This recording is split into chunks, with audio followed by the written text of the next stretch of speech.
كنا ايضا في الامارات، وكان مجموعة عراقيين كل واحد ببلد التقينا، هذا اللي بهولندا، هذا اللي باسبانيا، هذا مثل ما قلنا تمزقنا والله وتوزعنا على البلدان. ففرصة حلوة ان التقينا بالامارات. كلمني صديقنا مخرج وقال بانتظارك بدي يشوفوك، من ضمنهم فنانتنا الجميلة هند كامل الممثلة زوجة الفنان الكبير فيصل ياسري، ومجموعة أخرى. وهذا صحفي، هذا رياضي، يعني عراق صغير صار بالمقهى، وكل واحد يعرف فلان كيف أخباره وفلان كل.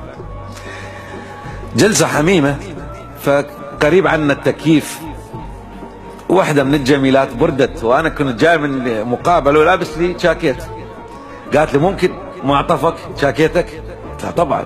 فرحت خليت له بعد عليه عطر، قلت حتى يليق بجميلة مثلك. صديقي الصحفي صباحنا قال هاي اللقطة عليها قصيدة، بس أنا بالنسبة لي مو كل شيء يصير قصيدة بالحياة. فمر ابتسمت وراح الموضوع. جلسنا جلسة مطولة وبعدين تبادلنا العناوين ورحنا. بالليل الموضوع ظل يلف عندي.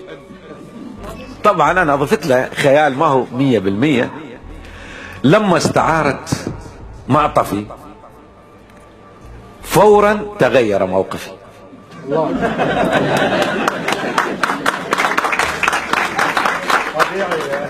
حرق خارقة. لما استعارت معطفي فورا تغير موقفي. يا برد أينك من دمي، أنا شعلة لا تنطفي. فهي استعارت معطفي.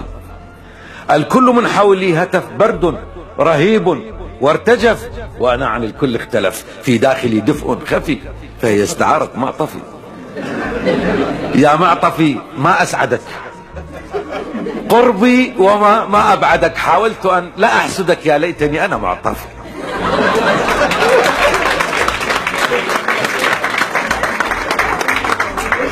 ترى بالمناسبات عبد الله الصعبة يضحك، وشفته ضحك اليوم.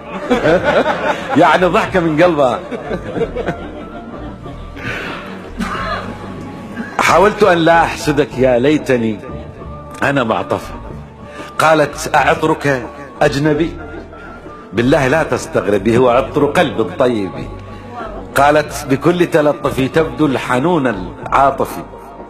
يا للهدوء العاصفي، فتغامزوا من حولنا، الحب أصبح معلنا.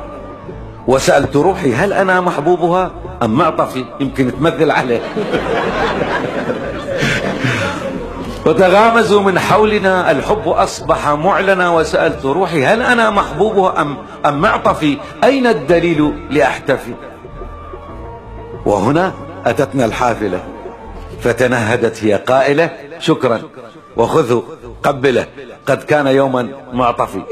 والكل صفق يشتفي لما عادت معطفي ومضت بغير توقف.